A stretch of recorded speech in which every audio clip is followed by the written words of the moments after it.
Today, we're going to do a very special menu. Special for me, special for my wife too. Although my wife was born in New York, her mother is Puerto Rican, her father is Cuban, so we do a lot of Caribbean type of cooking at home, and this is what we are going to do, a great dish with pork and beans and rice, you know. But first, going back to my ancestry, then we want to do a soup. And very simple soup, like an onion soup, soup au vermicelle. One of the favorite of my daughter, especially when her grandmother does it. It's always better than mine. So what I have here, I have a pound of very thinly sliced onion. And it's been cooking like 15-20 minutes slowly so that it caramelizes in the bottom, and that's what I want. This is basically like an onion soup. If I wanted to do an onion soup, even gratiné, I would do exactly the same thing, but I would omit the pasta in it, of course. So here, I put 6 cups of chicken stock in it. Chicken stock has not been flavored with anything. It's nice and lean, but I mean there is no fat in it. I put a dash of salt and those tiny things that we call vermicelli, you know, angel hair if you want, type of thing that we break. And of course you could put another type of pasta in it. This is going to cook 3 or 4 minutes. Just give me enough binding agent to create my soup. Those type of soup you do in about 10 minutes, you know, it's not complicated. And while this is cooking, it should boil gently, we are going to move on to our pork with rice and beans. And what I have here, it's country style pork chop. You know, the end of the pork chop, there is still the rib, but then it's kind of meaty and all that. And this is what we want to use for that. And what we do, we put it flat and we want to brown it first, you know. So it will take 15 to 20 minutes to get it nicely browned all around, you know. And I'm going to have it here, and this is the first thing that you want to do. And as you can see here, I have nice crystallization in the bottom of the pan, and that's going to give me the right taste, you know. So you use this. You can use a bit less if you want, but basically the way I calculated here, it's about 3 ounces of meat per person, plus the bone and all that is not that much. And with that, we have onion, we have carrot, we have oregano, we have garlic and hot pepper, cilantro, tomato, and red kidney beans. So this is what we are going to start browning in there, you know, all of those vegetables. You can add more, you can add less. You know, you can omit the carrot, you can put more carrot, and so forth. But what we have here, about half a cup to a cup of carrot, you know, cut coarsely. This is going to cook a long time, you know, and that's what we want. Long simmer type of dishes, you know, which warm you when you eat at home. And I can put all of that stuff in there. We have 3 bay leaf. Then the garlic, maybe I'll chop it. It doesn't matter that much, even if you just crush it this way. I have a lot of garlic here. And just push it, just crush like this. Remember, it's going to cook a long time, so it's fine. Then the jalapeno pepper, which you always have kind of touch your finger and see, ooh, this one is hot. If it's really hot, what you do, you want to remove the rib inside, you know. The rib and the seed. That's what the strongest or the hottest part of it.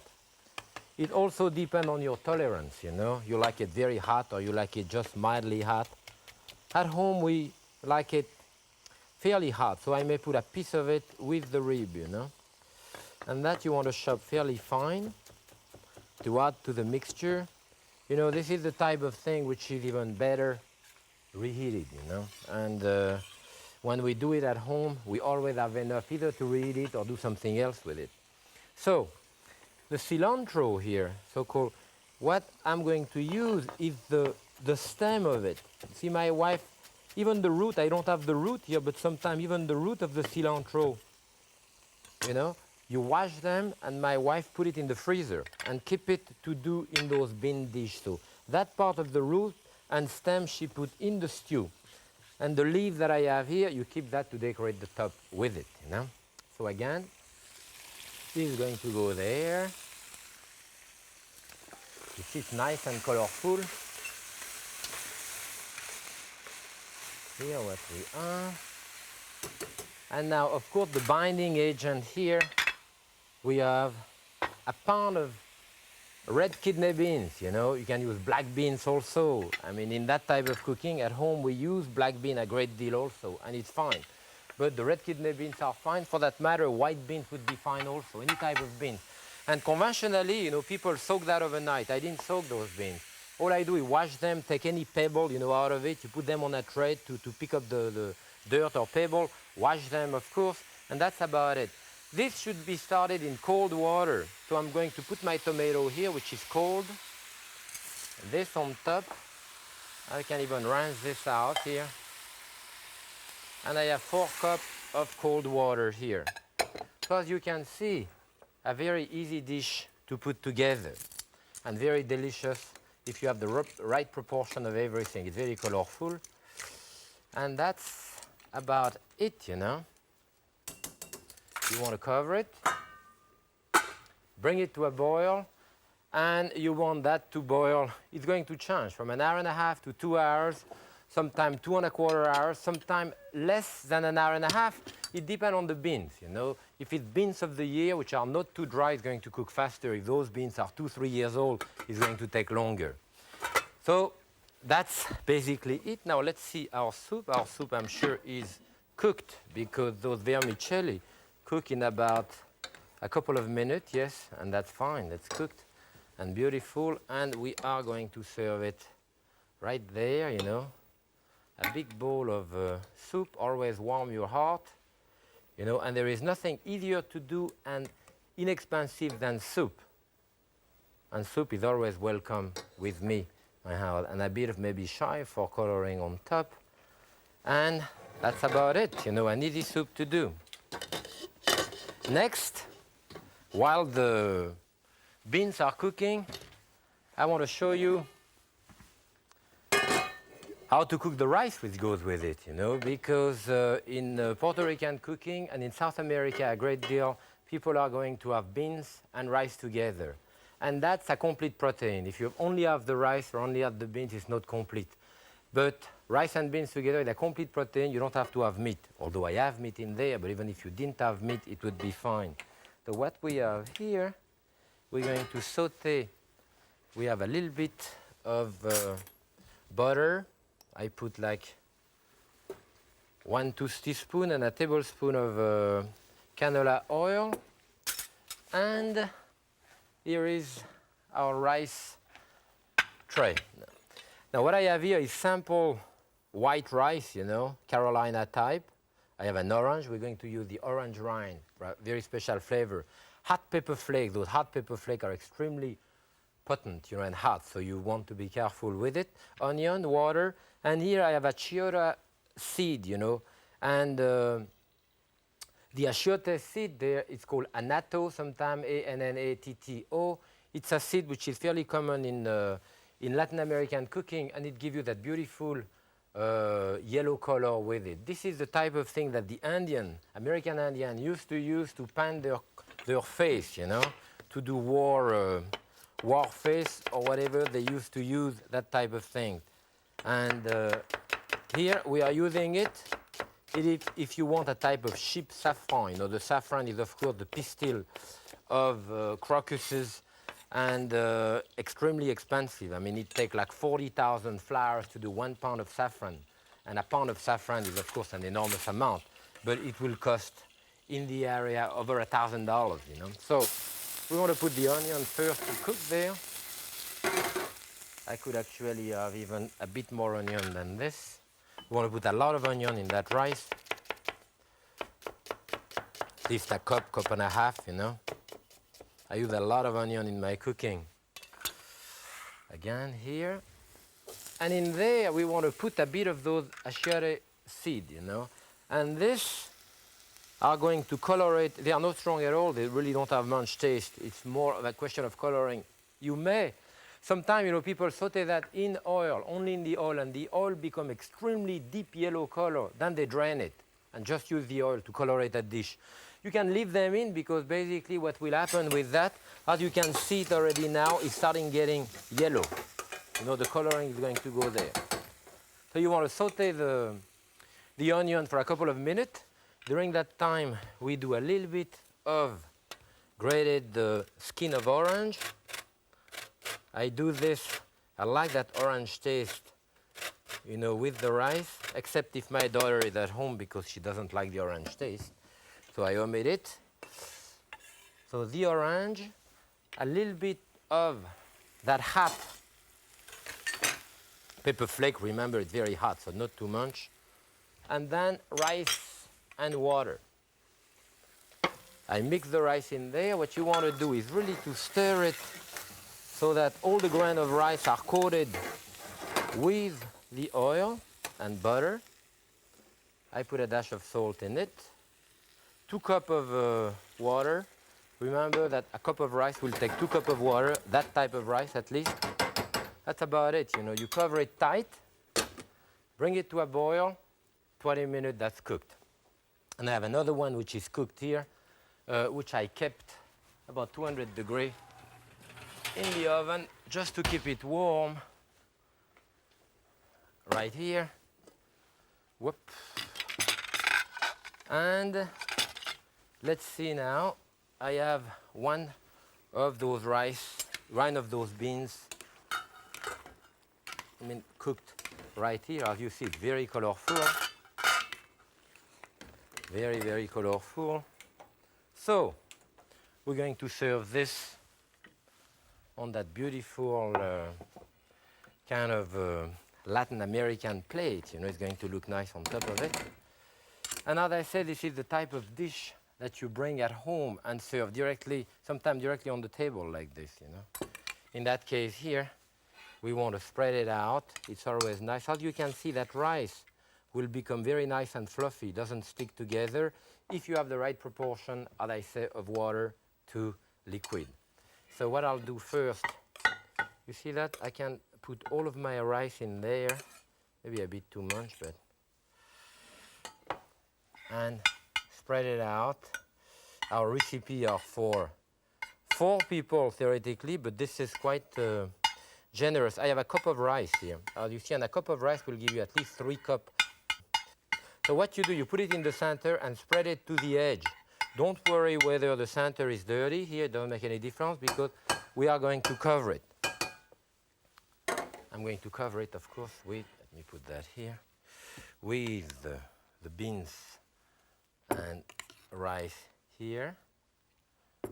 This is one of our favorite dish at home, and when my daughter come home from in vacation, you know, she lives in Boston now, she always requests a few things. If my mother is there, she requests the onion soup with vermicelle that we had there, because, as I said, the best version for her is always my mother. She will ask my wife to do that type of dish, not me. But I think this is pretty good. I think she would be happy with this one. And finally, on top of it, then we can put a bit more of our cilantro here. Remember, this is the leaves.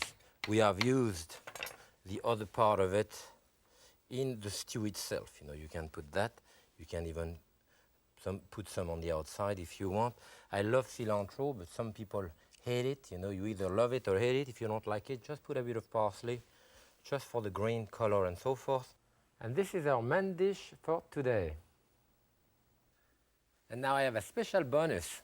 Like usually at home, we have some leftover, and I have some leftover beans here that I had, and I am going to do a soup with it, just like we do at home.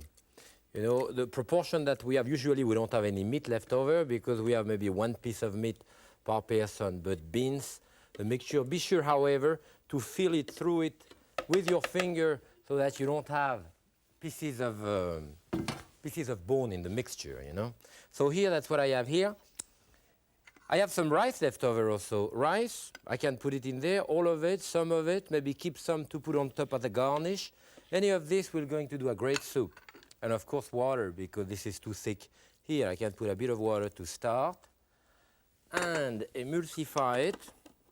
You may want to do it very, very thick, or rather a very smooth puree.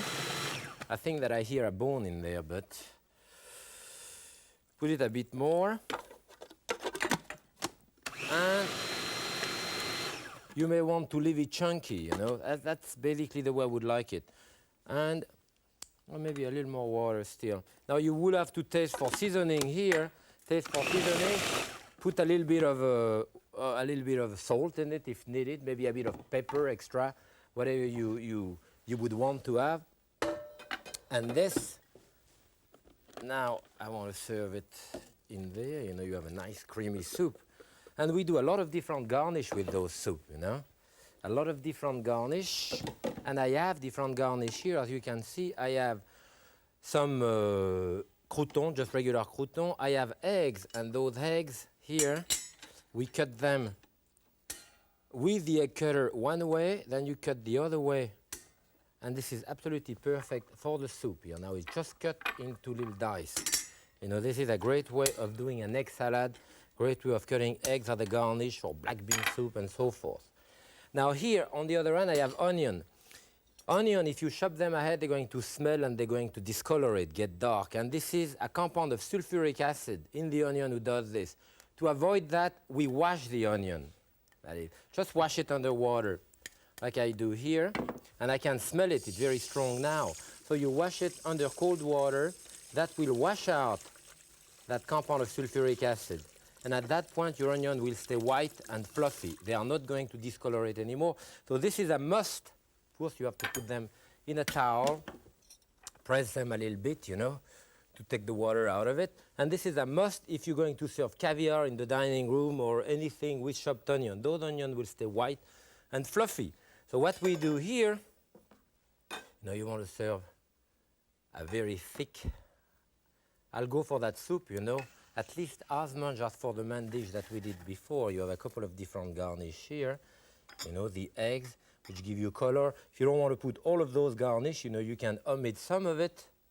Onion on top, and this onion is going to be very mild now. I could even have extra little thing of rice, you know.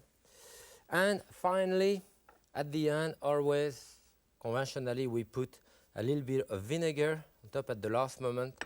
Red wine vinegar and a dash of olive oil that you can omit if you want to cut down on your calorie a little bit, but it's a great addition. Remember also that I did not reheat the soup here, but after you put it to the food processor, of course, you bring it to a boil, reheat it, and serve it just the way it is right here.